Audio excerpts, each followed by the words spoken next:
Vous ne pouvez pas entrer. Pourquoi m'arrêter? J'ai prêché la parole de Dieu, j'ai servi Dieu avec diligence, j'ai pris soin des brebis du Seigneur, j'ai consacré toute ma vie à Dieu, laissez-moi entrer. Tu poursuis la couronne de justice, mais tu aimes l'argent et le statut. Tu pries pour les riches, mais tu méprises les pauvres. Tu es arrogant, mais tu n'as apparence de piété, ton cœur n'a jamais suivi la voie de Dieu. Tu as détourné les offrandes et gaspillé les sacrifices. Tu es un pharisien hypocrite. Le Seigneur dit: Pourquoi m'appelez-vous Seigneur, Seigneur, et ne faites-vous pas ce que je dis? J'ai donné toute ma richesse à Dieu, j'ai construit des églises, j'ai aidé les frères et sœurs pauvres. Ne me rejetez pas, je ne veux pas aller en enfer. Tu as seulement des bonnes actions en apparence, mais tu n'as jamais obéi à la parole de Dieu. Ton cœur ne s'est jamais repenti sincèrement devant Dieu. Tu aimes l'argent et ta famille plus que Dieu. Ton corps est impur. Le Seigneur dit: Tout impur est celui qui pratique l'abomination et le mensonge n'entrera pas dans la cité.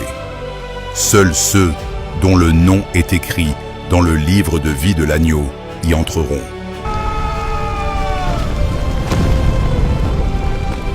Je n'ai jamais été sur une chaire.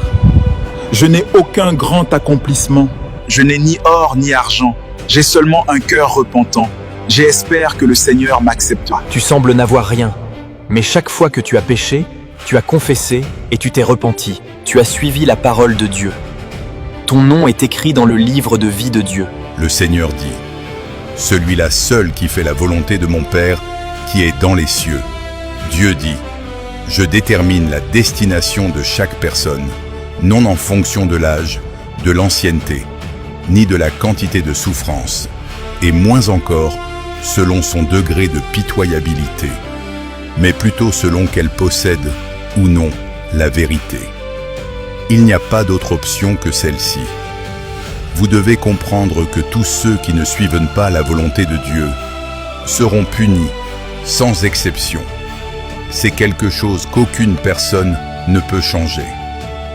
Ne regrette pas seulement quand Dieu te dira que tu ne peux pas entrer au ciel.